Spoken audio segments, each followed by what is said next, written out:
Frankenstein, Dracula, werewolves, phantoms, zombies, gorgons, mad scientists, abominable snowmen.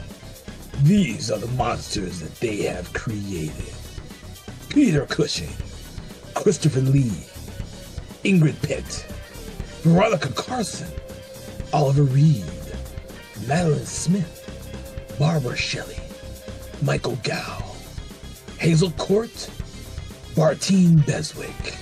These are the people that faced the horrors. Jimmy Sangster, Terrence Fisher, Michael Carreras, Peter Sasdy, John Elder, Evan Jones, Anthony Hines. These are the people who created the horrors behind Hammer Studios. Welcome to Conversations in Hammer Studio Horrors, your gateway into classic horror cinema, brought to you by Broken Lighthouse Pictures and Something Wicked Entertainment.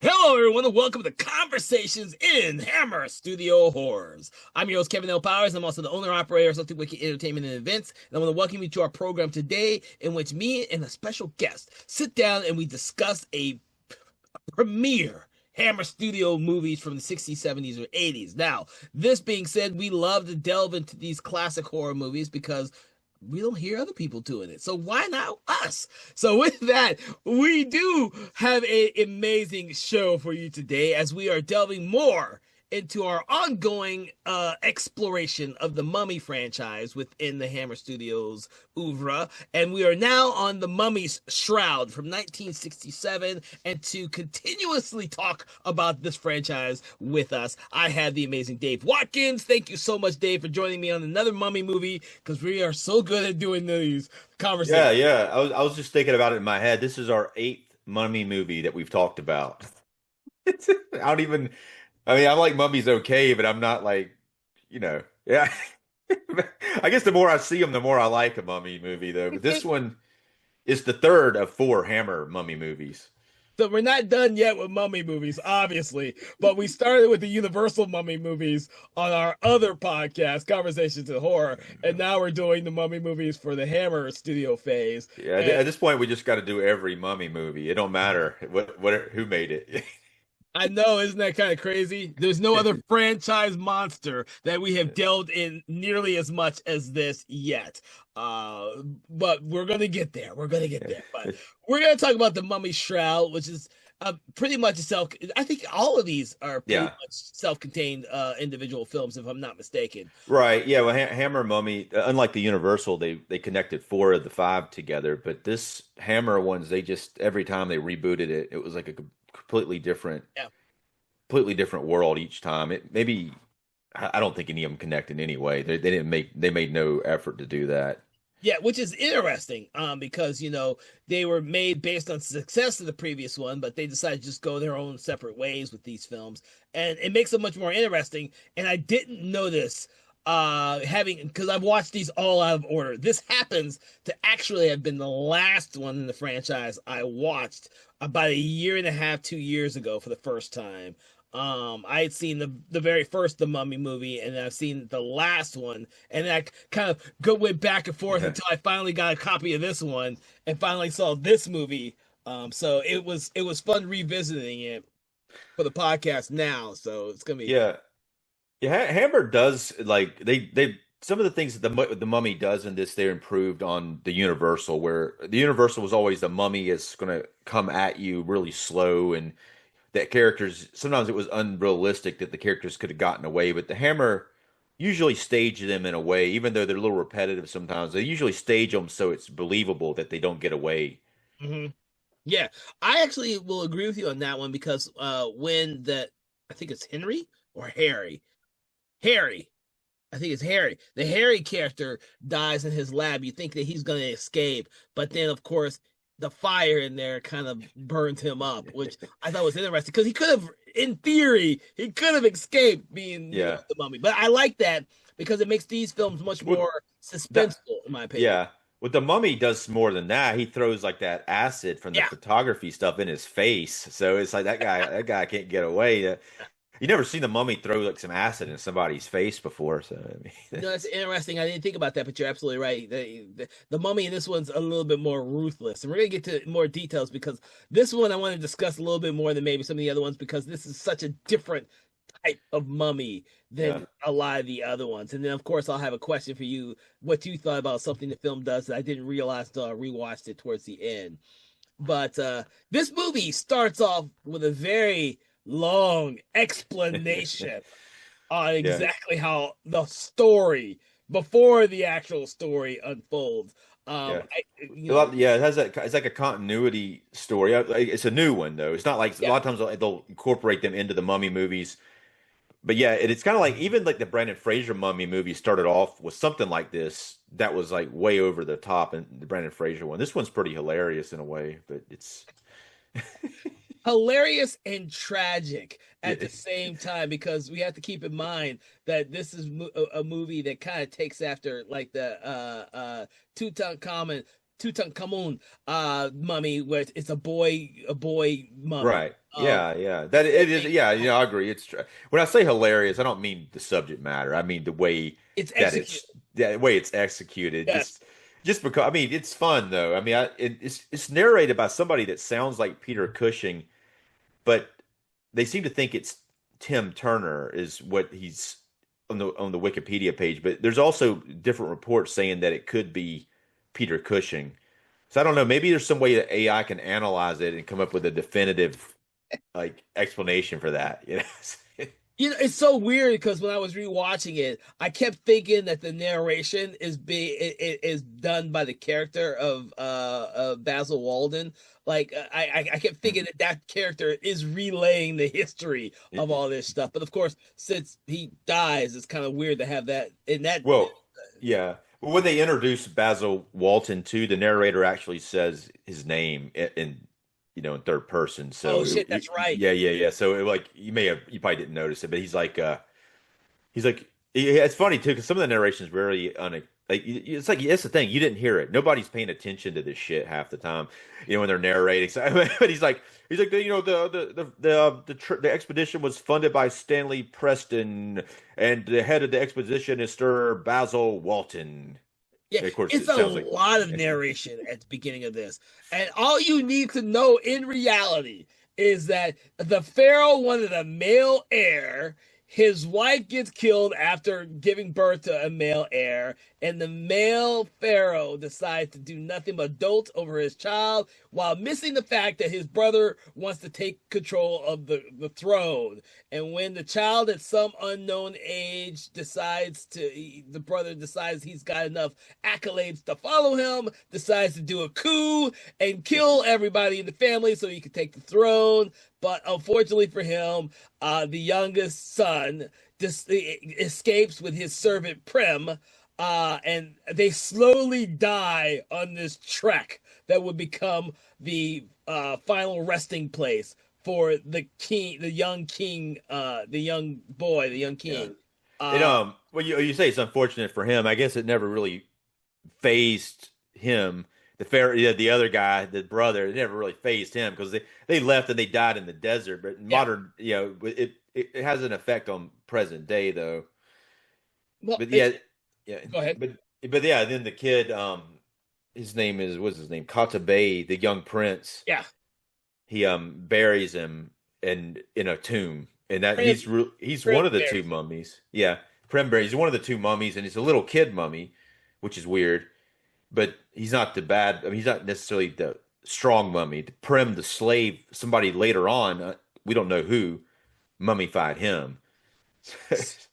So for the longest time, even before I rewatched it, I didn't think that Prem was the second mummy, but he's mentioned as the Yeah, second mummy yeah, by Hasmid. Hasmid. right. Yeah, yeah, yeah. And, Yeah. It's and they so it say makes it. yeah, so it doesn't really make sense. I like you read it, someone much later on decided to mummify Hasmid, or tried to mummify Yeah, Prem and stick him with the boy Prince. yeah. Well, he didn't stick him with the boy prince though, because the boy prince was in a different place. That's right. That's right. And I mean, but there's a lot of exposition here I think that I do have an explanation for it, that because they had all these followers, because Yeah. that's like why they had the followers, was they're the ones who would have kept the legend going, and they would have like mummified Prim to protect him later on. So I mean, it's a little stretching. It's stretching it, but it kind of makes sense. Well, to be honest with you, I just thought the mummy was one of the random mummies in that room, that room where they kept all the artifacts. Yeah. I did not think of that as being Prim until I rewatched it and realized that Hasmeed calls them Prim. Well, I was like, yeah. really? Who the Well, they hell? also, yeah, I mean, there's a lot, like I say, there's a lot of dialogue in this, and there's a lot of like dialogue that connects stuff. But it's like when they bring the mummy, the boy mummy Kata Bay in to the same room that Prim's in, they actually make a comment about now they're reunited. Oh, see, I missed Yeah, that.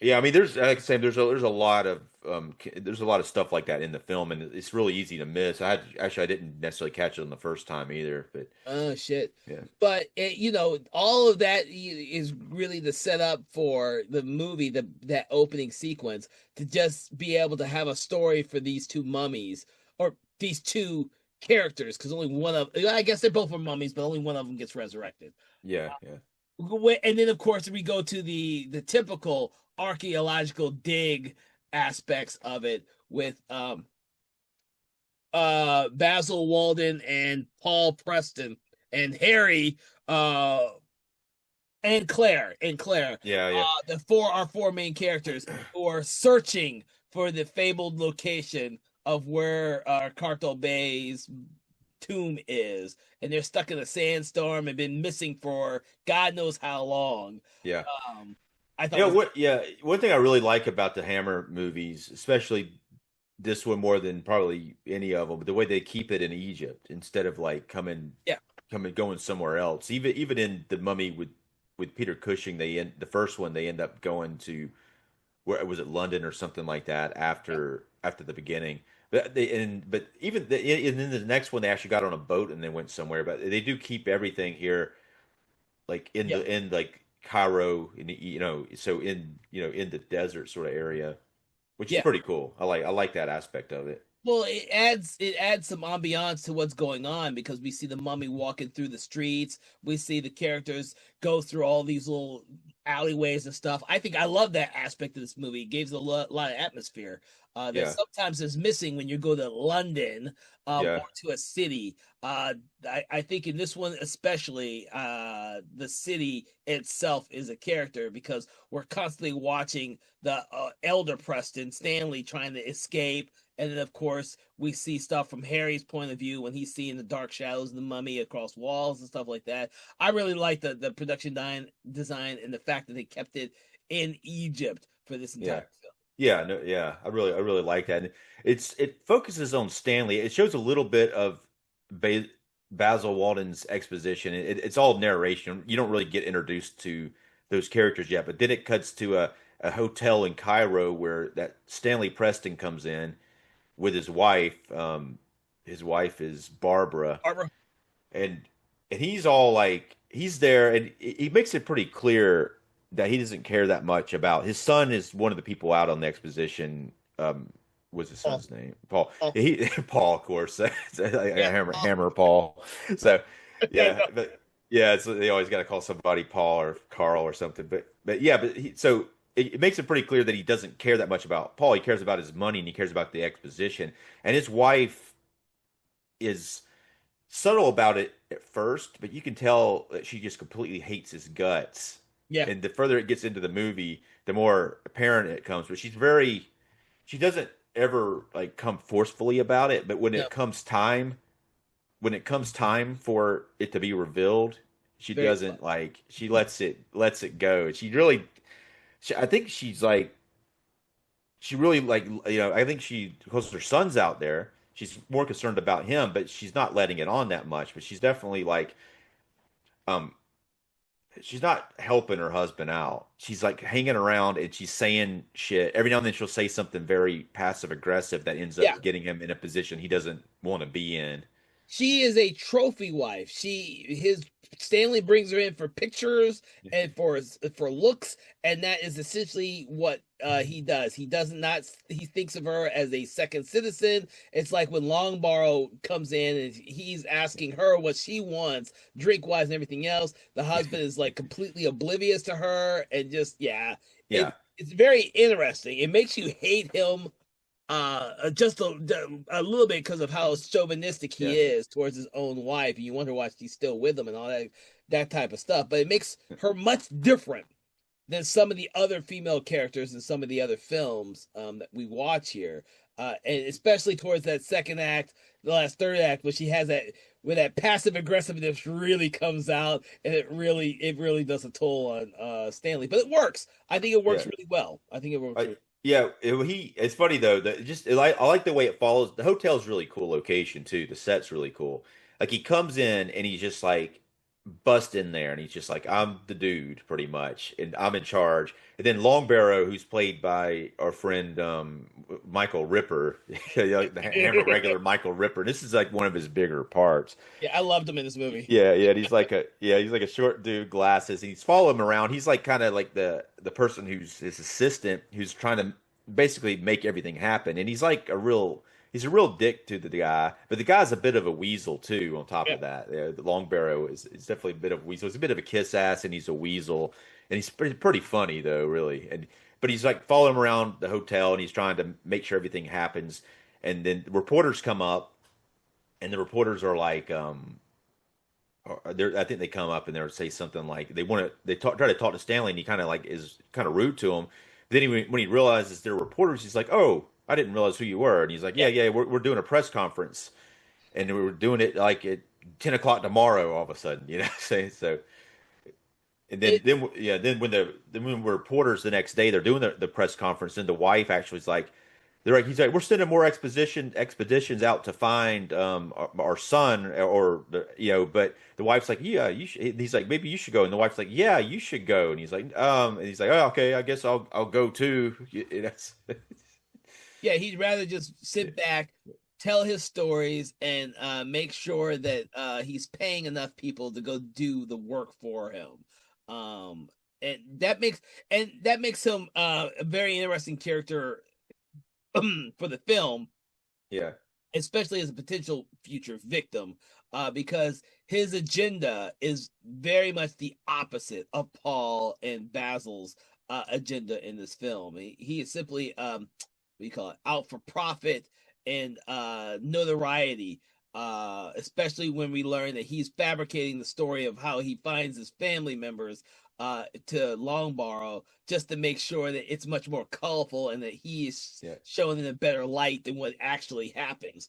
So He's like tries to embellish everything, embellish. Thank you. yeah, everything that happens, and he tries to make it about him, and he's very manipulative, fun, hilariously about it because oftentimes that somebody will come in and they'll say something, and he'll be like, yeah, he's like, we should probably give somebody else some credit, and then like a few, then he somehow twist it back into him like a little shortly afterwards. But he's very very good at doing it, and even though the people closest to him, like his wife and his son are tired of the bullshit and they know about it. The other people don't necessarily know because he's pretty good at it. Yeah, yeah. So while all that's happening with Stanley and he's trying to mount a kind of an expedition to find his son and Walden, they were originally stuck in a sandstorm, which I think was a great way to kind of introduce the Yeah. characters because you get to know all four of these characters together in the tent as they're awaiting, the end of this sandstorm right Yeah, before. no, yeah, and there's the characters are a little different than I think that we're expecting them to be too. The Claire character is very interesting. So Basil Walden is in charge of it. He's played by Andre Morel, who Mhm. was in a bunch of horror stuff. He was Yeah. in not horror stuff, in a bunch of Hammer stuff. He was in The Plague of the Zombies and also Hound of the Baskervilles, which is kind of horror, but he played Dr. Watson in that in the Hammer version, and also The Shadow of the Cat. Now, The Shadow and the Cat and The Plague of the Zombies were both directed by the same director, John Gilling, so he really liked this actor apparently. Mhm. But yeah, so but Claire's very interesting because she's clairvoyant Uh-huh. apparently, and she kind of like, has warned them about things that were going to happen. And she said the porters were going to bounce on them because of everything that's going to happen, which they did. And then she's kind of has seen some things in the future. She's like, "We're going to get out of this. I could foresee that, but after we get out of it is when it's going to get bad, which it does." Well, I like that. I like having that type of character in here. Now, this film actually has a good clairvoyant and a bad clairvoyant, so that kind Yeah, of thing is very interesting. And at one point, they actually Haiti, yeah, yeah, yeah. I'm not sure how to pronounce it. Yeah, I yeah, know what you I mean. forgot how to pronounce her Uh, name correctly, but It's Hati, played by Catherine Lacey, yeah, like it's interesting the that fortune teller fortune character. teller, yeah. Yeah, yeah, And these two are on opposite sides at the very beginning, but there's a point in the film where they both kind of come together. And I thought that was very interesting.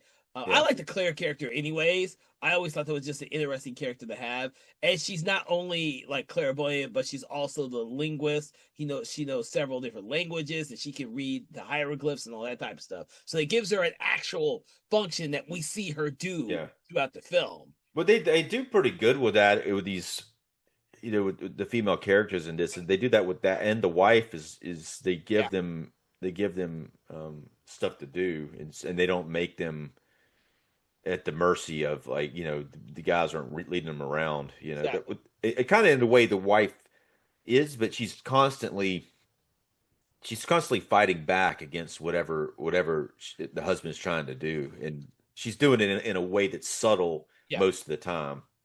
Which is probably what a woman in that position would have did back then anyways. So it Yeah, seems yeah, right. It's more realistic because if you come hard and I mean, even like the son eventually tells the dad off, which was several times, which, like, as I guess it's kind of realistic, but at the same time, once you go there with that sort of behavior, it's really hard to be subtle after that, because yeah, the wife comes out and she tells him off, or, like, she stays kind of in that kind of calm area. If she were to tell him off, then it would kind of reveal a lot more than that she needs to.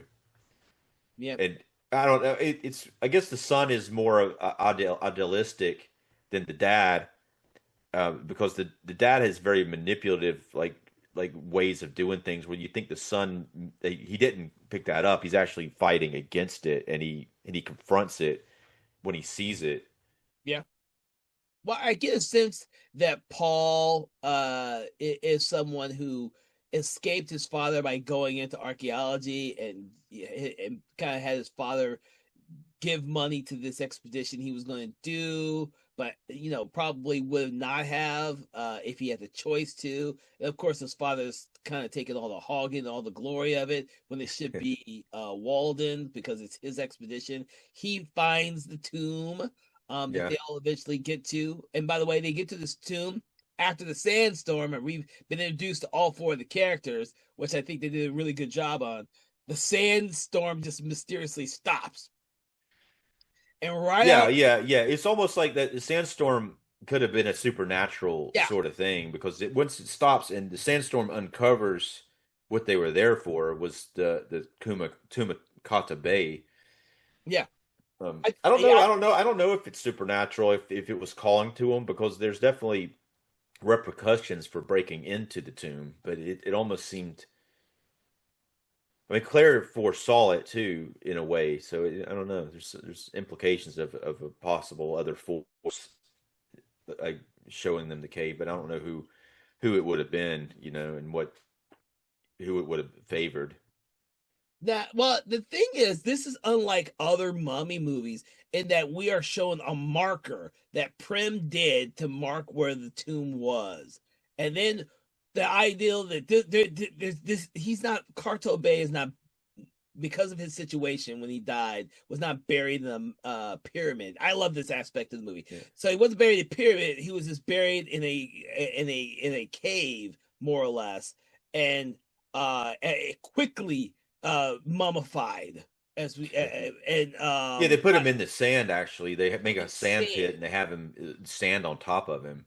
Yeah, Prim covers him with his ceremonial shroud, and he gets covered in sand, and he stays like that for I think 3 to 4 thousand years. I think they do it, and Yeah. so when what's his name? Blah blah blah blah. When Walden's uncovering him, the sand, I thought, oh no, this is a cool way to reveal a mummy right here. This is different. It's something we haven't seen before. He slowly clears off the sand from the shroud, and then when he lifts the shroud off, we see the mummified corpse of Carto Bay. And I thought, this is how you do a different type of mummy movie, because the shroud itself is what has all the power to it, and Yeah. Claire intimates that when she refuses to read what's on the shroud. Yeah. Yeah, like Walden hands the shroud to her, and she sees it, and she's like, "Yeah, it's probably better if I don't read that out loud." You know, it's probably not a good idea. Yeah. So those type of things right there, I like that because it was so rare to see these films in the 60s, 70s, and then of course the Universal stuff before then. Um, that that strayed away from the your typical mummy film where the mummy's found in an Egyptian tomb that was buried, and that's, they all have these typical stories. But this one right here didn't come with a typical story. It didn't end with the boy, like the boy king was fucking persecuted and died on the way of Yeah, yeah, escaping. Like he didn't escape. It's a tragic story. yeah.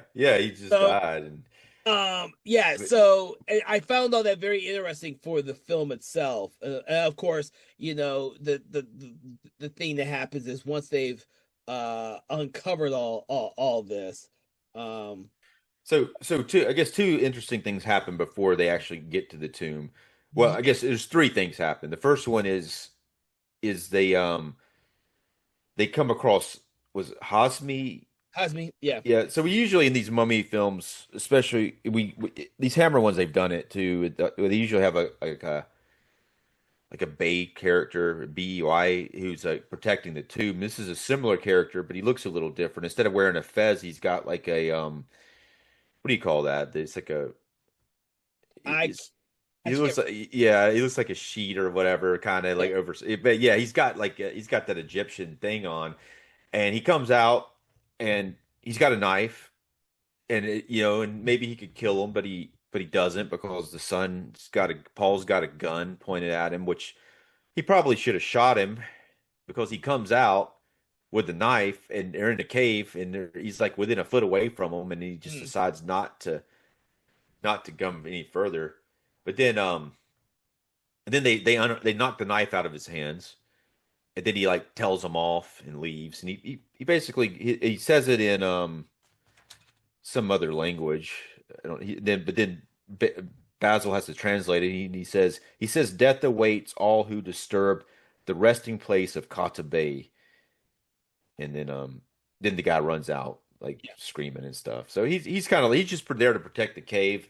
He fails miserably. They get in there anyway. I say cave, I meant the tomb. Yeah, but yeah, he doesn't do good with it. He's been there. That's his life journey, and so he spends the rest of the movie pissed off about yeah. screwing this up and trying to like get Make back at amends. them. Um, but yeah, but then it was like, and then after that, when they get to the tomb and the outside of it, there's another plaque that Claire describes. She deciphers, and it says, "Rest in peace, Kata Bay, my beloved prince." But then Basil gets bitten by a snake, Mhm. which really messes him up. And then that's when they go outside, and he's possibly going to die. And then the dad shows up with his expedition, and then he ends up being, the dad does save them because they were not going to make it. There was like some dialogue when they're inside the tent. They were out of water. They only had like enough water ration for a certain amount of time, and they weren't going to make it back if the dad hadn't shown up. So he does get some credit. He does save them, but he wants all the credit. Yeah, he wants all the credit. So, and of course, the amazing thing is that once they uncovered Carto Bay's tomb and they've got the shroud, we cut to them all being back at the hotel, so to speak. I guess the Yeah. hotel in town because they brought all that stuff back with them, and of course the Basil isn't with them because Yeah, he's sick he because of the got snake sick bite. from the Yeah. snake bite, and they learn real fast that Cartel Bay, not Cartel Bay, but shit, I can't even think of his name. I was like, da ba ba. Which character? What's his Walden, character? Walden, Well, yeah, Basil, it yeah, was taken to an asylum instead of being yeah, brought that. Yeah, he's yeah, taken to an asylum because he was acting funny on the way back from the tomb to the hotel. So he was acting funny and he was committed to a hospital, which I thought was yeah, yeah. Yeah. The interesting. Stanley character orchestrated it, Yeah, and he tries to pretend like he didn't, but he he orchestrated it. yeah, he orchestrated this. I, did they give a really good definition of why, other than he's talking a little crazy and Well, yeah, I mean, well, he gets he all was the bitten. credit? Well, he was bitten by that snake, and he's got poison in him, and so he's really sick. And then he's supposed, but yeah, I guess they think it maybe they act like it turned him crazy, Yeah. but yeah, he's not doing too good. So they said he's moved to a lunatic asylum. Yeah, Yeah, well, yeah, and that prompts this response from his son, Paul, who confronts his father about what happened to his mentor, Basil. yeah, Obviously, Paul thinks that it's been manipulated by his father, and he's going to do whatever he has to get his mentor released. But unfortunately, the inspector comes in and tells him that Basil's already escaped from the mental hospital. right. And that inspector who does, I think he's wearing a fez sometimes, but maybe not. Maybe I mean, yeah, he's Karate. not. Yeah, he's a pretty important character in this one. He's He actually yeah, he actually does more than you would expect. he does a lot more than what you would expect from these movies. They're always an inspector of some type, but they're usually like a background character. Like they don't really usually do much, but this inspector does a lot more. Yeah, especially in the climax of the film. I mean, he kind of pops in and out, and Mhm. he's not believing some stuff, but he pops in and out like for this is about 30 minutes in. You see him for the first time. There's an hour left in the film, and you see him a pretty good bit, especially in the climax of it. He plays a big part in it. Yeah, yeah. And I liked it. I like the actor who played him. I thought he did a great job with him. It made this inspector feel like a different type of inspector than what I'm normally used to seeing in a Hammer movie. Well, I feel like they changed it up a lot, even though you got that stock character, the inspector, but they seems like sometimes they're just like, let's do something different with this Yeah, guy. Like we were talking about the Dracula one last night. Was it Taste of Blood of Dracula? That inspector was completely incompetent. it was They just completely. yeah, so it's like different. You never know. There'll either be they could be any type of range of different types of composites. I think that has to do with whatever story they decide to tell. Yeah. In this one, it's good to have a strong inspector because the inspector has to have a confrontation with Stanley, who believes that he has all the power in the story. But the inspector has to set him straight because the inspector in this film decides whether or not Stanley can leave the country or not. Right. Yeah. Yeah. And so it's. A lot of He's actually got a lot of power, yep. because he doesn't care that Stanley's like a rich dude, so No, no, no. especially with what's going on with like people dying all of a sudden. Well, yeah, well, people haven't died yet, but we're gonna get to our Walden, who dies first because after he escapes from the mental hospital, he's wandering the streets. Yeah. But the interesting thing is the first thing we do is we see Hasmeed go to the I don't know what we're gonna call the place where they're holding the mummies. I Well, forget. there's different. It's like the place where they have the mummy and is a kind of expedition staging area to go Yeah, to a museum, but the fortune tellers are at a different location. yeah, But he runs into the fortune teller woman, and then she brings him back to her place, and the fortune teller woman just happens to be, I think, the mom or the wife of that. Hosmid character. Was he the mom or the wife of the dude? I don't know. I kind of didn't see. I saw it as like his grandmother or something, but it could be his mother. I just because of the way she looks and acts, I just kind of saw her as grandma. Yeah, yeah. She's a friggin' nut though. He's Yeah, crazy as hell too though. But yeah. I kind of saw her as grandma, with the secret powers, who is directing her son or her grandson to do their bidding to protect Carto Bay's tomb and all that type of stuff. I was like, I didn't think about anything other than that. That's I how think the yeah, relationship was for me. yeah.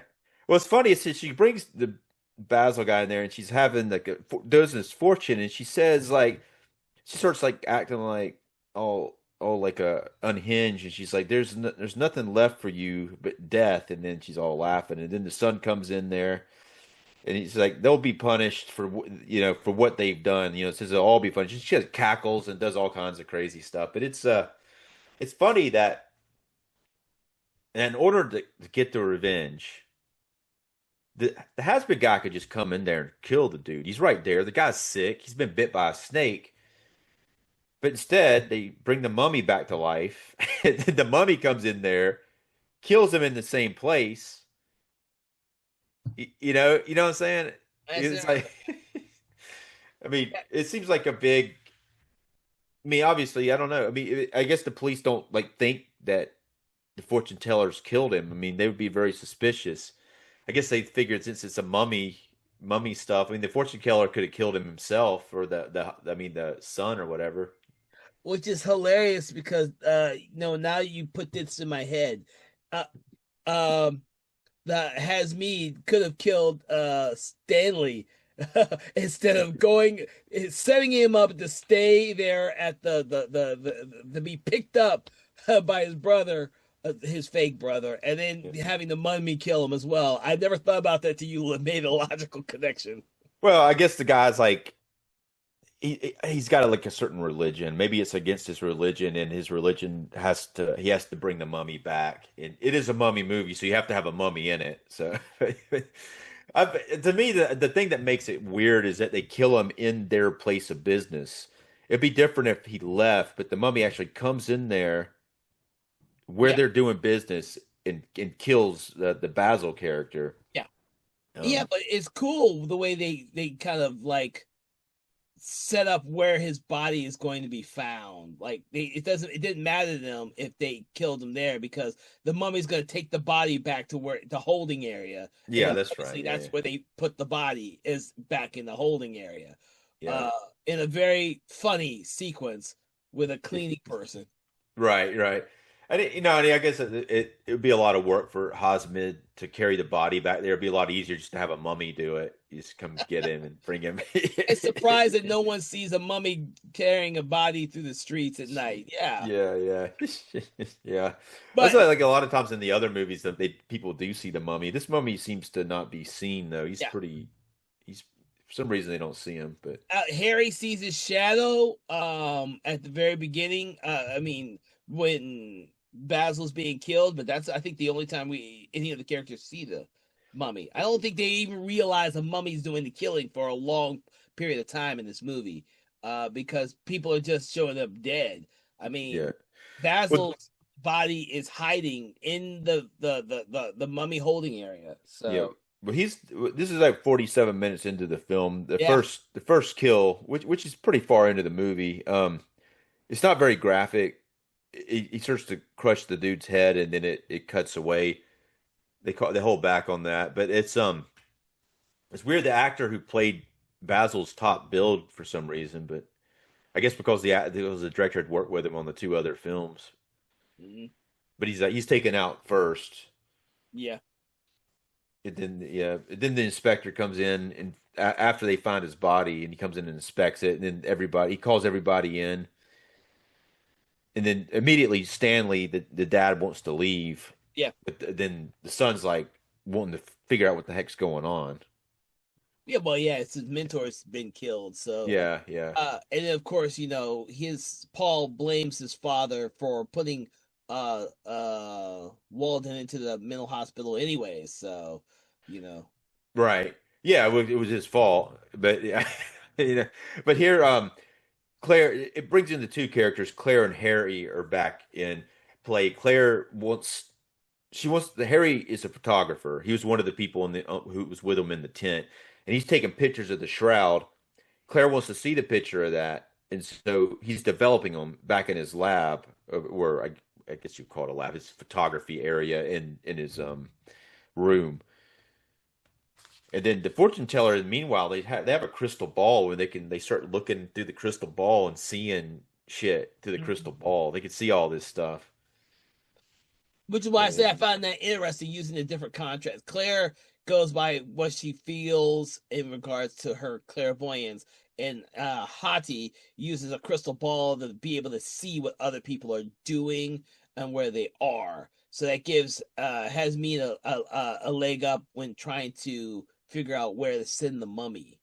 right, Now, the thing we have not discussed is that this mummy is very, very different in that Hasmin uses the shroud to summon the mummy, but it's yeah, not of the boy king in this film. It's of Prim, who was already in this staging area. So he uses that to bring to life the mummy. And it's Prim, and then Prim does whatever his bidding is, which is very different because we would think that maybe it would be the mummy that the shroud was contained within, but no, it's not. Yeah, yeah, yeah. Because that mummy, if they brought back that kid mummy, it would be like it couldn't do hardly anything. couldn't do hardly anything. Yeah, I mean, maybe it's, No, no, it would have to, yeah, yeah, because this mummy here, because the kid mummy, Carto Bay was buried in sand. It looks like a bog mummy, you yeah. know. With that, it would have been kind of cool if they brought both of them back though. That they did like some stop motion animation with the Kata Bay mummy because he was like he's pretty much just like a shriveled prune looking thing, you know. But that would have been crazy. That mummy is a prince. Usually the mummy isn't a prince. Usually it's like a high priest or something like that. It's not usually like the royalty that comes back. The kills start happening pretty fast once they start because after that when Harry's like doing the trying to get that picture developed, that's when the mummy comes in and throws the chemicals in his face and he catches him on fire, which we talked about earlier. Which Yeah, that was pretty crazy scene though that one. it is pretty crazy, but it looks amazing in the Yeah, fact that it still looks like they're in the developing room and the atmosphere in there. I think the red lights are still on, but even yeah, if they're not, whenever he's developing stuff, we see the red lights coming through the windows and doors. Uh, yeah, it looks really cool the way the film is shown, and he tries to give up again of a little fight with the mummy. Harry does when the mummy just shows up in his lab. Obviously, with the acid being poured on them, it doesn't work out so well. yeah, Uh, yeah. but the chemicals cause a fire, which then burns everything up. And so it still looks like an accident, or Right. yeah, or at Yeah, least the mummy just gets out of it. That's when Stanley really decides he's going to get the hell out of there. But yeah, the police chief, the police inspector tells him he can't leave, and so he starts kind of coming up with a plan to get out. And this is like when he's having a hard time with the plan because his wife wants to take everybody out, but he's the only one that wants to go other than Long Barrow. Long Barrow wants to get out too, and he's like, can I go too? Can I? And he's like, oh, I guess. I guess you can go, but you know, and then later it's kind of like you gotta feel sorry for Long Barrow because he's just like wanting to leave. And the mummy's going after everybody that was in the tomb who came in there. Long Barrow comes in there too into the tomb, and like when Long Barrow comes in, he comes in hesitantly. He's like, it's funny when I rewatched it, just kind of like looking at him specifically, and the way he's the last one that comes in, and he's kind of like thinking, should I come in there? Like he's stepping his foot into like some cold water or something. He's yeah. But then eventually the inspector catches on to what they're doing and he stops them from leaving. And then at that point, Stanley comes up with a different plan that's kind of just getting him out only. And Long Barrow, he tells him to pretty much go screw himself.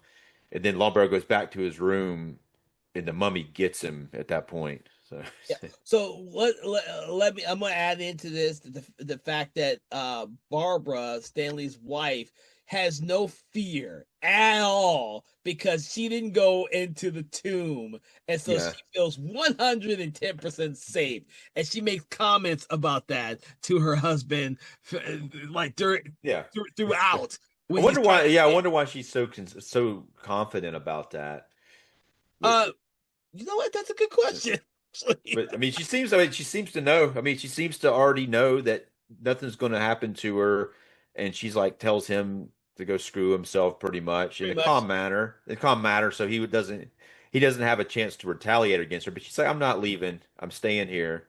Have fun, pretty much. Yeah, and his son Paul and Claire do pretty much the same thing too. They don't want to just they want to avenge and find out what's happened to Harry, especially because Harry was their friend, but also the Walden's character, and they Yeah, don't want to, and they don't have respect for his dad anyway, Stanley. So of course they don't want to go with Stanley. Uh, Longbarrow, who is kind of like the dutiful servant, so to speak, like Prem, obviously will do whatever Stanley tells him to do, but he's still a chicken shit. yeah, Uh, which is fine. He mentions that when the inspector catches him, and he can't lie. All he gonna do is just tell the inspector everything. He yeah, gives yeah, up all the secrets. But I like Longbarrow. I like Ripper. Because yeah. his character is so much fun in this movie. Right. And it's got some cool scenes, especially like just the back and forth between him and Stanley is really good. It makes Stanley look like such a shitty character the way that he treats him. But the guy is a bit of a kiss ass, the Long Barrow character. Well, When he's a the kiss ass because he thinks that Stanley is this really high and mighty, really prestigious person, which is what he usually would cater to at that hotel. And but some of that facade is erased when he's dictating the story for him, and he knows that Stanley's lying and embellishing elements. That yeah, one look yeah, that he gives him is like tells yeah. it all. Yeah, it's hilarious when that part happens. It starts off like a voiceover, and then it's like, yeah. When Long Barrow gets killed, Oh, so his alarm goes off, and he breaks his glasses for some reason. It's kind of a little bit of a Scooby Doo moment with Velma sort of thing. But then the mummy comes in the door, and he's kind of this is one where he couldn't get away for a couple reasons. They do a good job of making it like unlike the Universal Studio movies. They make it so the characters are or can't get away because they have yeah. him break his glasses, so he can't see very good. He's in a hotel room on like a with third or fourth floor and he can't jump out the window. And the mummy comes in the door, and so he's trapped, and he can't get away from the mummy. So the mummy actually wraps the dude's blanket around him and throws him out the window, and he lands like his body just lands in this weird ass pond that you know. It's cool because his body lands on this in this pond and more or less breaks, and you Yeah, see the blood coming out and into the pond. I was like, oh damn, that was yeah, brutal. yeah, Yeah, yeah, that was brutal death there. He just because the mummy just picked him up, threw him out the window. yeah.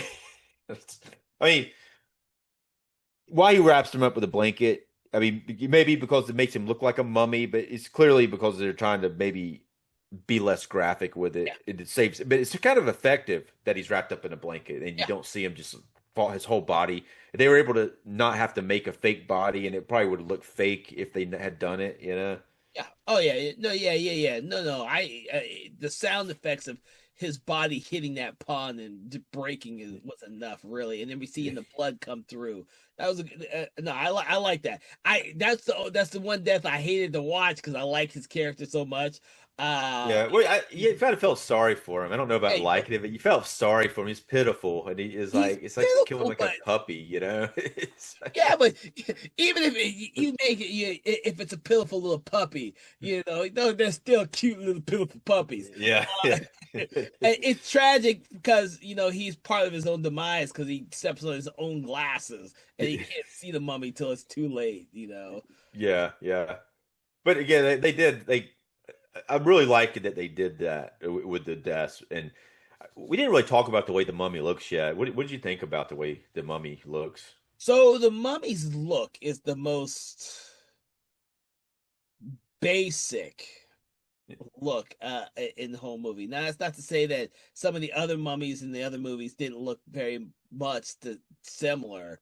They I guess it's easier to because for me, it does look like it's the right height for Prim, but the body type just seems to be like a normal stunt man in there and not like they should have just had Prim do it type of thing. Yeah. I don't But I do I have like a note on, yeah, I have a note on that. Just like Dickie Owen played the mummy in the previous entry, he plays Prim, but he doesn't play the mummy. When the mummy's Eddie Powell, who was Christopher Lee's stuntman in the first Mummy film, and most of the time, anytime Christopher Lee was in something, he was his stuntman plays the mummy.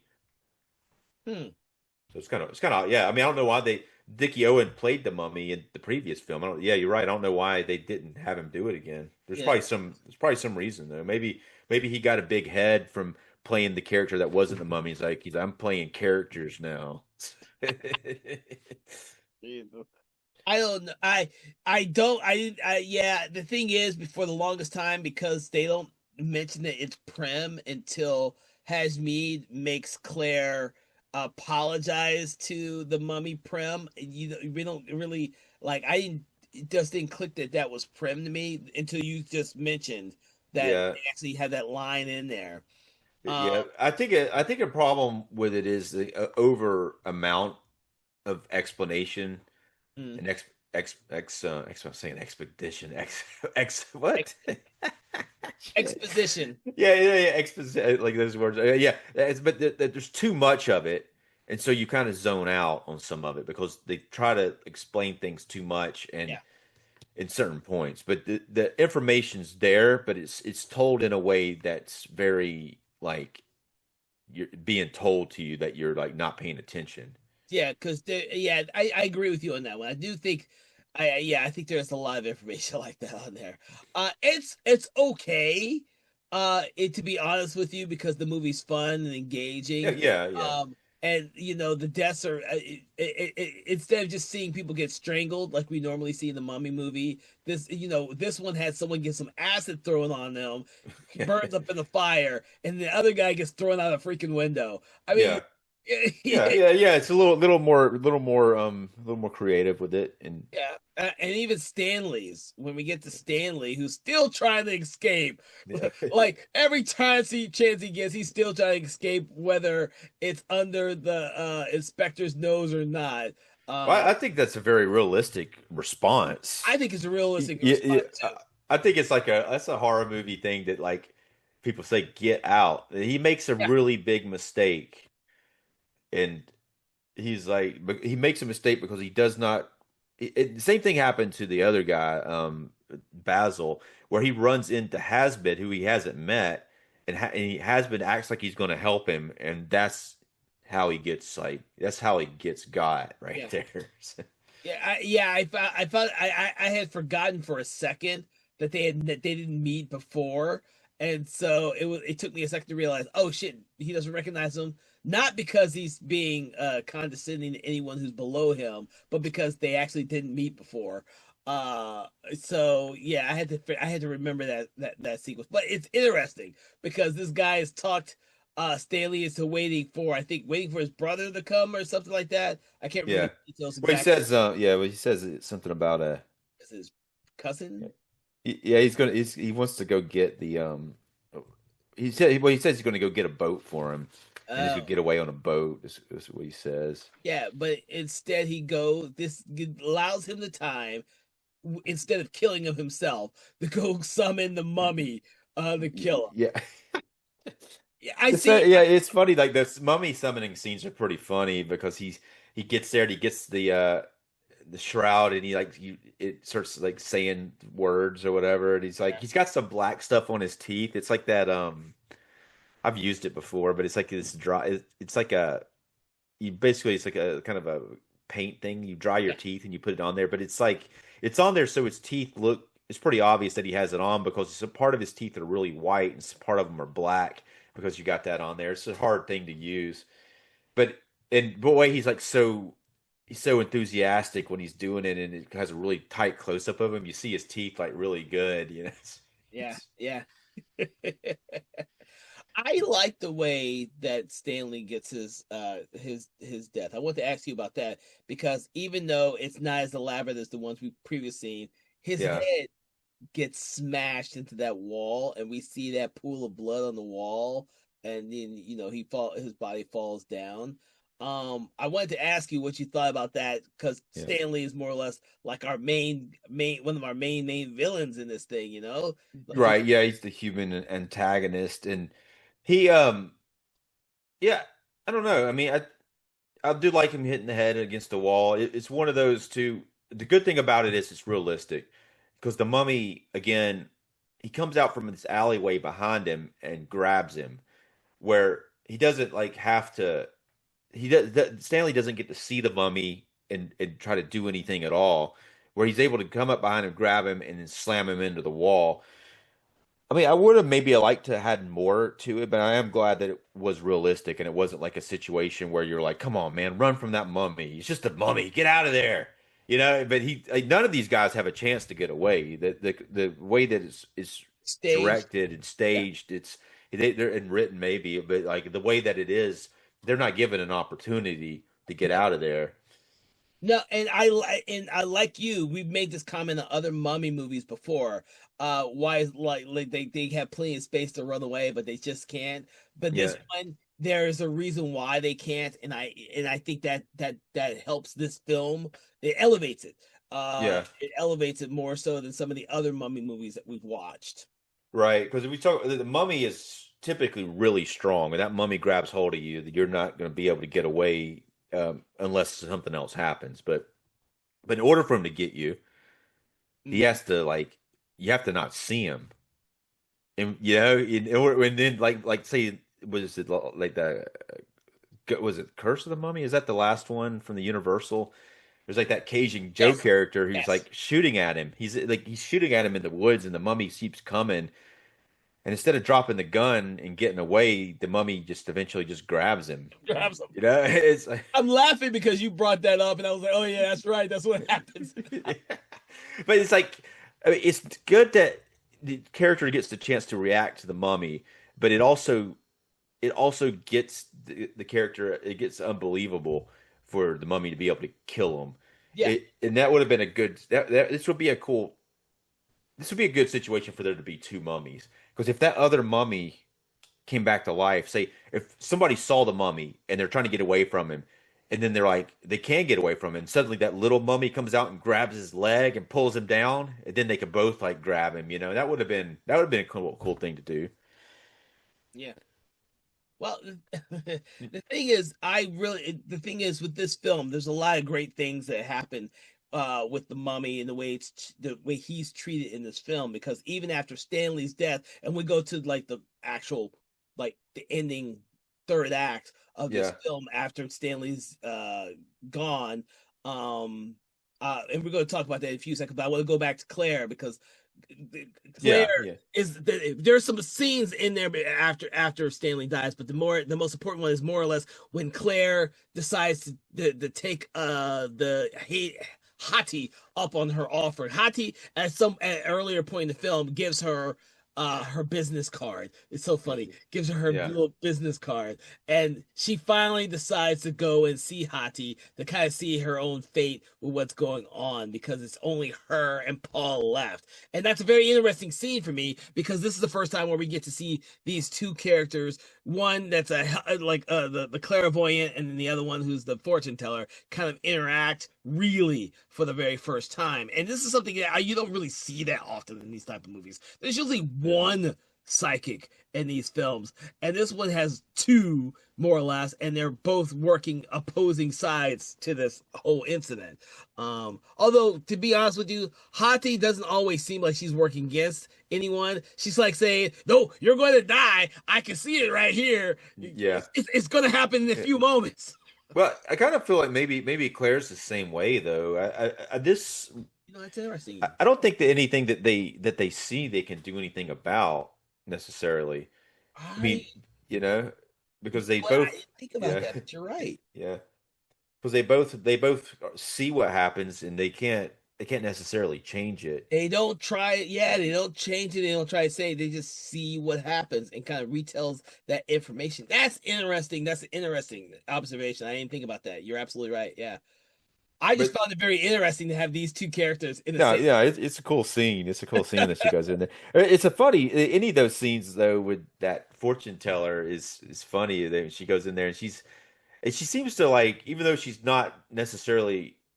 The thing is, she is the dude's like she's related to the Yes, she's Hazmat related. guy in some way, but she seems to really be excited about these people dying. Well, not just that, but she's also excited. So when she tells Claire that there's a way to survive all of this, and Hasmead actually is part of that. Like, like you'd be thinking that these two people would want to just kill everybody who enters the tomb, but they give her a out, Yeah. uh, which is to apologize to Mummy Prem. You know, Yeah. I know it sounds funny when you No, say it, it's you funny laugh. as shit. You gotta apologize to the Yeah. Mummy Prem for the transgressions you made upon our Pharaoh King boy. I wonder though. You know what? Maybe I don't know, man. Maybe she's full of shit when she says that. I think maybe she lies because I don't think she wants. I don't think she's telling her the truth when she says there's a way out of it. I just think she wants her to go in there and apologize, but I don't think that can save her because it's not what saves them. You know, I think she just like I think she's fucking with her. Yeah. I didn't think about that. You could be absolutely right, but I kind of got the impression that she was Hati was always just telling the truth, no matter how wicked it was, and no matter how bad it was. Like she doesn't lie to these people. Oh, you're going to die. Yeah, yeah, but she know. But I mean, I guess she sees that there's a possibility that she's not going to die, and she's like, "You can go in there and apologize to the damn mummy for going in his tomb," you know? Yeah. Well, it's fun. It's fun to watch her because it kind of segues straight from that scene into Claire apologizing to the Yeah, Mummy Prim. the way that it's funny. I mean, I was like laughing though, like that, and the way that it cuts to her actually going there to do it. She's like, "All right, I got this. We're gonna go apologize."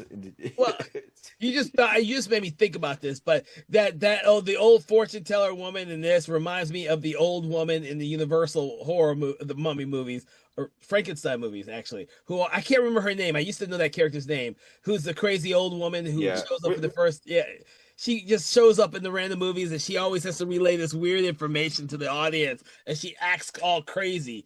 Like There's a fortune teller in the Wolfman movies yeah, too. there's Is a that fortune yeah, teller in the yeah, Wolfman one, but yeah. I was thinking that there's not one in any of the Mummy movies, but there's yeah, Yeah. but that kind Right, of yeah, yeah, because I mean it really goes with the Wolfman really good because yes, that's kind of how he becomes the Wolfman because of that. yeah, yeah. But yeah, that's just what I was thinking when I saw Yeah. that. But I did like Yeah. the way it segues. The scene with Claire and Hati segues into Claire talking to the Mummy Prim, and then of course that brings in the Paul and where we were talking about earlier, the inspector who finally had something really good to do in this last climax of the movie. Uh, Yeah. yeah, because they're and the mummy's not animated at this point, but Paul sees that the mummy has blood on his fingertips. And this is right after his father's been killed. So Yeah. he's finally figuring the shit out. The story is it's the mummy that did it. Like But it's like up until then they know something strange is happening, but they don't know like all the details or they haven't grasped the bigger picture until Paul realizes, oh fuck, it's the mummy. The mummy did it. but Uh it's like what? Yeah, I mean, if you think about it, if you wouldn't automatically assume the mummy's doing stuff, so it's realistic that they don't know that for a long time. But because it's I think they genuinely think it's Hajmin.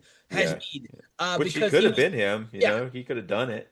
yeah, I think they believe it was him because he's Yeah. the one that told them about the curse and then exited the tomb. So I Yeah. think that the general consensus is, and even the inspector doesn't believe that it's anything supernatural until after Stanley is killed, and that's another aspect of the third act I like. The actual inspector is not completely oblivious, and he realizes that if the most logical thing is not what's really going on. It has to be supernatural and something illogical. And he Yeah. becomes a believer that it's the mummy as well. I thought that was an interesting Yeah. aspect to go It's with. quite yeah, it's quite possible that he was a little superstitious to begin with. I think for him to have to be able to accept it as quick as he does, he probably believed in those sort of things beforehand. Oh yeah, I think But it's kind then of a cultural thing, to be honest. yeah, yeah, Yeah. yeah, because it wasn't like he made a quick like call and realizing that what was going on.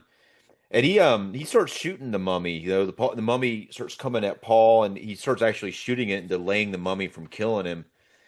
And the mummy actually gets a big axe off the wall. When Paul gets the axe off the wall, hits Oh, the mummy with it, and the mummy eventually gets that. Um, well, go ahead. what's hilarious, and then Claire like says which what then the four what is it? His name Hasmeet actually gets that shawl, and he's like trying to like he's the one that brings the mummy back, but then he's like holding the shawl, and he's like only the person who holds the shawl can control the mummy, Yeah. and then the Spectre just shoots his ass. It's like that was like it was like holy shit, he just shot him, you know. It's like that was an awesome move though. Yeah, it was. It was. It allowed them to get the rush to get the shawl. I think Paul's the one who goes runs to get the Yeah, shawl and give it to Claire while the inspector's kind of dealing with the mummy. And then yeah, but just that's like so harsh because the dude's I mean he's got a weapon in his hand, which is the shawl, but in order to make that leap it's so awesome that the police officer just shoots him, you know. It's like it's, yeah, it yeah, is it is. Actually, when I think about it now, after you made a comment on it, yes, it is. He just kind of says, "Only the yeah, the yeah, only person with a shawl can control it," and yeah, the inspector says, "Bing!" yeah, yeah. shoots him. I mean, cold blood sort of thing, you know. But it's like, still though, it's like I mean, that's like somebody holding the detonator to a bomb, and you see an opportunity to kill him, you know, and so you just go ahead and he just does it, you know. But but if you think about it, how that's going to hold up in court, if you were going to look at like, if you were going to look at, I mean, obviously you got to reanimate a mummy here, but and he's the police chief, and everybody's going to get his back. But if you were going to look at forensic evidence, it'd be like, wow, he just shot that dude, you know. Well, it'd be weird because Claire does manage to recite what's on the shawl, and the mummy just kind of stops going after everyone and just crumbles away. Yeah, And yeah, I thought that whole sequence was really cool because it looks a lot for the most part of it. It looks like this really cool dried up corpse. And you like look like you can see the skeleton underneath as it's crumbling down. It's yeah. like, oh wow, that's a really good effect that they do for It that was funny. whole. The mummy like breaks his own head open. He starts Yeah, holding his head, and then it just busts his whole head. It's yeah, it looks cool. That we did the mummy's face itself. It looks like a mask. It's like almost like a paper mache yes, mask. But apparently, it was modeled after like a real Egyptian mummy mask. But really. yeah, it looks fairly effective though. It's very simple. It looks a little bit maybe like some Jason Voorhees from like the Friday the 13th Part Yeah, it 5, where does. those side things, you know. Oh, interesting. That would be but to be honest with you, in theory, a well-preserved mummy, the wraps would have been really tight on the face and skull, and it probably would look a lot very much smooth like that. Except, the eyeballs wouldn't open like they do in this movie. Yeah. Well, I think yeah. I think it's a mask though. I think it's a mummy I Oh think yeah. it's not his real face. It's like the bandages or whatever. Oh yeah, yeah, most Yeah. definitely, most definitely. But the death rattle of the mummy is really cool in this movie. Like, Yeah. like you just hit it, he just grabs onto his head and rips his whole Yeah. mask open, and we see it just slowly disintegrating in front of our eyes. Which is kind of a contrast to like some of the other deaths, which could be labeled as bloody. This is like the opposite of bloody, yet it's still a disturbing sequence that we're watching. Um, Yeah. And then Claire does the right thing. She takes the shawl and puts it back on Yeah. Kata Bay, which is a pretty cool ending. The mummy is destroyed. It doesn't feel like as rushed as these often do. It seems like a very nice way just to go to the credits, you know? Yeah, no, I was going about to say that instead of just going straight to the credits, it was a nice ending to have her put the shawl back to where it belongs. I did like that aspect of this film. So I'm glad they did it. This film I had only seen once prior to rewatching it for the podcast, so I couldn't remember what it was like when I saw it.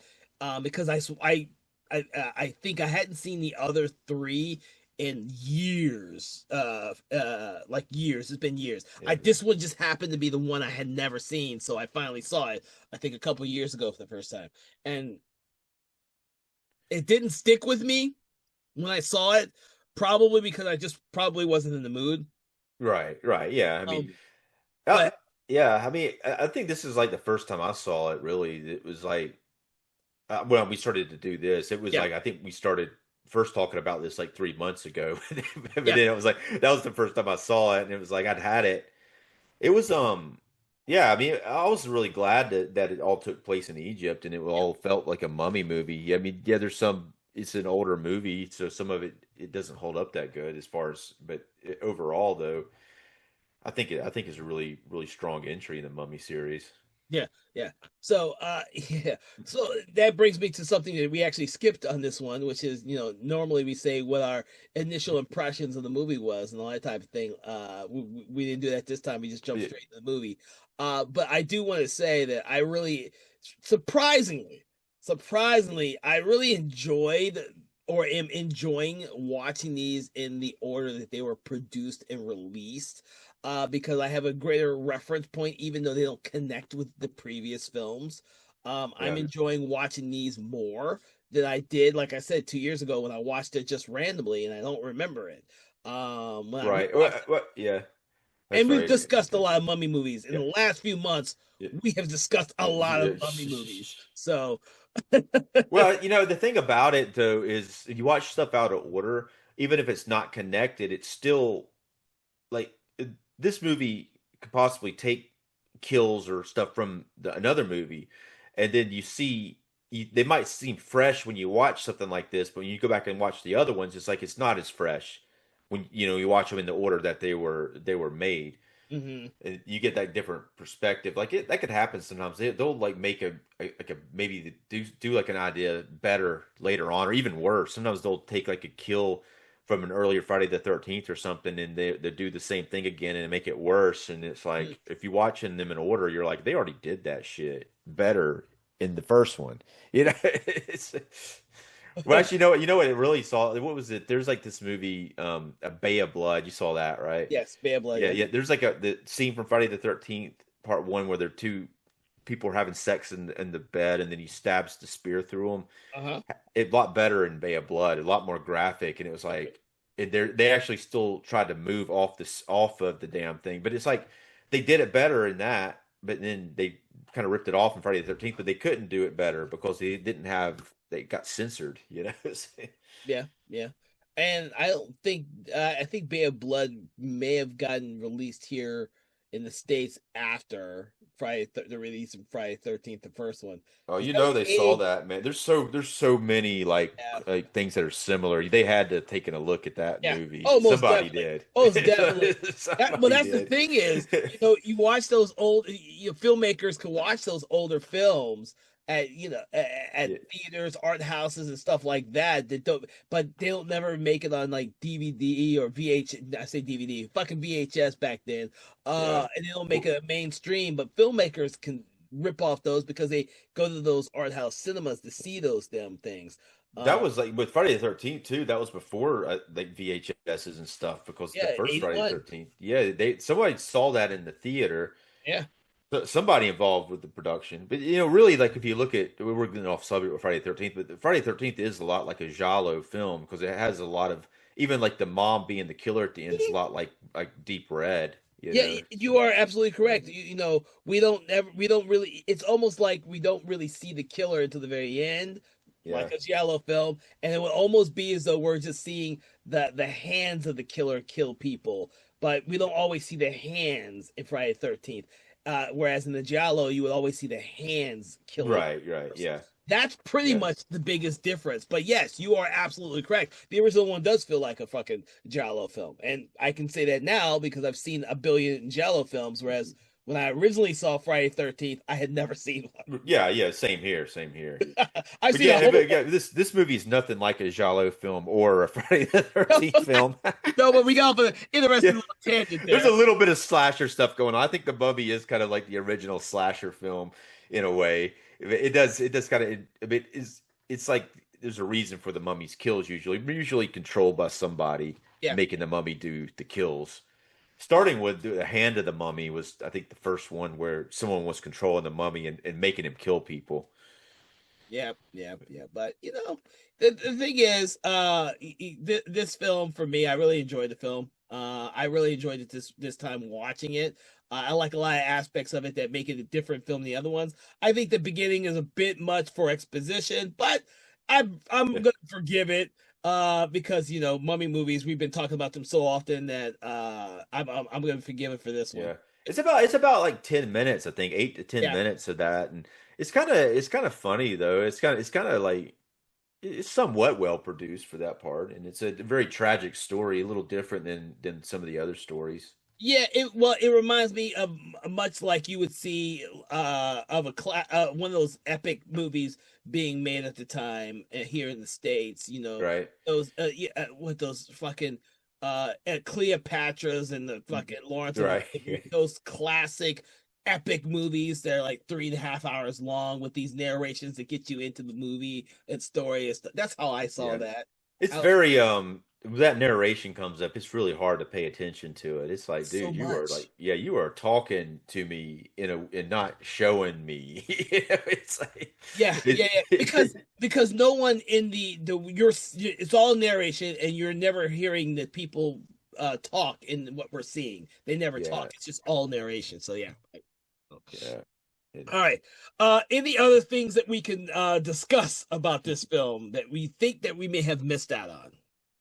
I think we covered it pretty good overall. I think we're good on that. Okay. Well, Dave, I want to thank you for having this discussion with me about the Mummy Shroud. For everyone who's listening, we love to rate the movies that we are talking about. We do a scale from 1 to 5, 1 being 4, 5 being amazing. But what we love to do is we like to take an object, quote, or saying for the film in order to attribute to what we are our ratings. So, Dave, what is your rating and what is your object, quote, or saying that you would like to attribute to your rating for this movie? Well, I'm gonna. This is a little lame, but I'm gonna take the Shroud because it's so important to the story, and I'm gonna give it 3.5 shrouds. 3.5 shots. Okay. Yeah. I like this film a little bit more. Just a little bit. I'm like, because I don't give a lot of the Mummy movies as much credit as I should sometimes. So I'm gonna go ahead and give it 4 of Stanley's what's his name? I want to get his name right. Stanley Preston's head being smashed against the wall. Yeah. Sometimes, yeah, I have a little kind of bloody streak in me some nights, and today's that kind of thing. Yeah, you just want to slam that dude's head into Just the slam his wall. head, You just say, slam his head in the wall 4 times, and yeah, that's yeah. what I'm gonna give them. Yeah, I mean, it could have used a little more violent death for that guy, I think. But so I don't remember. What did you rate the first Mummy film? Like the one with Probably Cushing? 4 too. 4, yeah. I think 4 is probably appropriate for that one. But I I mean, don't think I was yeah, as kind with the second one though. yeah. The second, I mean, I don't know. I like all of them, but this, I I don't feel like it's a 4 for me. But I mean, I do like it enough to give it 3.5. I did enjoy the movie, and I probably did like it better than the second one, really.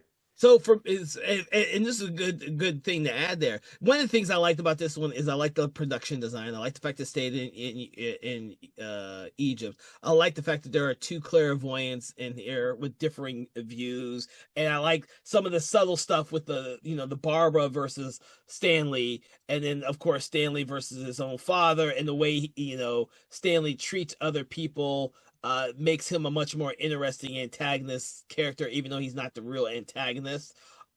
There's these character things in there I really enjoyed, and I like the deaths. I Yeah. like the way that Henry is killed in his laboratory. It's all stuff that isn't, and the Hammer Studio films in general do a better job of this than a lot of like the Universal movies that become kind of repetitive. Even though we've talked those to death, they become standardized. And the added thing about these films is that they're kind of self-contained, each one of them. So they have to come up with a new story, a new kind of background for what they're crafting, which is a mummy movie, which could have been really basic if they just wanted to do something basic, really, to be honest with you. But the way that this mummy is created, I liked it more. There's a couple movies about bog mummies, horror movies out there that I really enjoy, like The Eternal and some of the other ones out there. I think are really cool concepts, just because of the concepts are Yeah, different. yeah. And that's why I like this one. I place Yeah, this. yeah, Yeah, I like the concept of this. And the first movie just had an amazing cast, to be honest. yeah. Well, you're right about the sets and the feel of this movie. It really feels like you're there and you're in Egypt, and they do a lot more. Like they're basically not playing it safe with the locations like they do often some of the other ones where Yeah. they either have a lower budget or they have less ambition for the for making it feel right, you know. Yeah. To me, it really does depend on the reception for the previous films versus how much their budget is for this film versus the ambition of the team behind it. And that's one of the things about the Hammer Studio movies is that they didn't always have the same team for each film in these franchise films. Yeah, Sometimes you'd have a new team coming in and they'd have to start off from scratch. Sometimes they did yeah. had worse results. Sometimes they excelled and were better. So Yeah, there was something I was going to say. Jeez, what the hell is that? Jeez. No, but John Gilling directed this one, like we said earlier. But it's the first one was directed by Francis Fisher. mhm. I think every one of them directed by somebody different. The Anthony Hines, who was the producer Second on one. all of them, but Yeah. what? No, Michael Carreras was the producer on all of them. Anthony Hines was the writer. Um, Yeah, I mean, I feel like they pretty much got it. They got the feel right. That was what I was going to say. The one thing I think, and this is a 1967 film. I think if this had been like a 1970 or 71 film, we would have gotten a little bit more graphic violence and Oh maybe yeah. some better nudity. Not that there wasn't really any nudity in it, but we would have gotten that, I think, if it had been a few years later.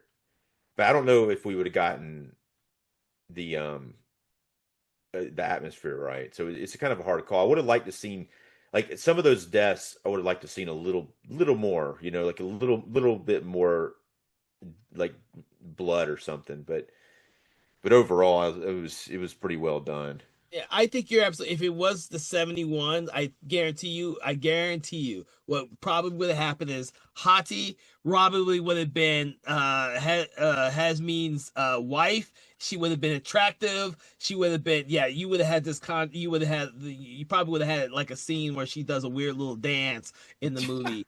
Uh, But eh, yeah, yeah, I guarantee you, dude, that's what would have happened. But because of what time it was, this was made. They were a little bit more conservative with stuff like that, and it's not Hajmin's wife; it's his grandmother. yeah. Another thing that they didn't do that they could have, which could have made the movie like not as good, is they didn't try to make Claire and Paul like a couple. That's correct too. You know what I'm saying? Which is like it seems like they should have. You almost feel like they should, and then maybe there's some chemistry between them, maybe, but they never even tried to do anything with it. They were yeah, the way they are depicted in this movie is that they were all colleagues and friends. Those four, Yeah, Walden, Paul, Claire, and Harry were all friends doing the same thing. I like that about yeah, yeah. Yes, yeah. It was really surprising that they didn't try to do that because you almost even though they don't do it, you almost feel like that's what's going on, even though there's nothing in it that tells you that. As a matter of fact, she kind of makes like Harry is talking about doing something with her later on, which was still like not even, it seemed like it was more like they were going to go do some other project and not necessarily like a romantic thing. No. Yeah, I noticed that too. No, it didn't seem anything type of romantic. It just seemed like colleagues doing something else. And I like that. Sometimes these films don't need to have that romantic thing in them to be very good, and sometimes that takes away from the film, especially films that feel dated. I think it's really interesting that they didn't do it and they kept them colleagues, Yeah. and it's it really, like, when you get into this last act of this thing, when it's him and her together, it's like, why at that point would any person who's going through these friggin' horrific the dude's dad's dying, and all this horrific kill stuff, why would you all of a sudden like be lovey-dovey, you know?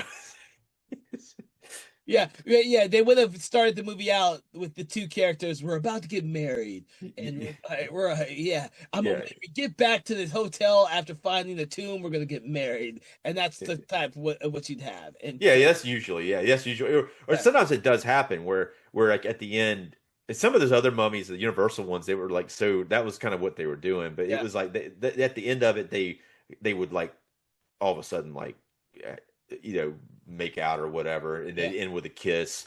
The one time I think this really worked good, and I think I said this before, is at the end of Speed with Keanu Reeves and Sandra Bullock. It really worked well for that, but they actually have the dialogue about it in there about how being through like a traumatic event could push two people together. Yeah, but that really worked. But this, I mean, I don't know. If they would have done it here, it wouldn't have worked at all. It would have been like, damn, do they really need that? And that would have been like that happening would have been a producer saying, we need that in there, you know? Well, with that, I want to thank you, Dave, for this conversation in horror.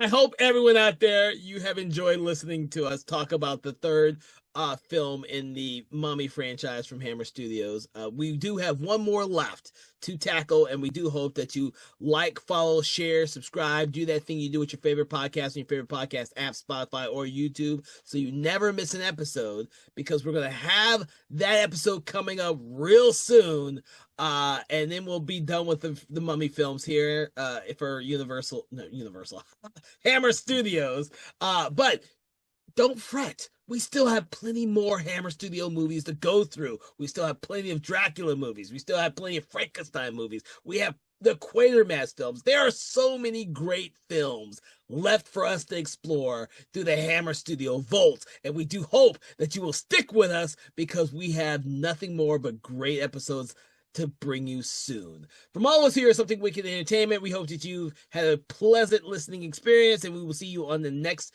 episode. Have a great day.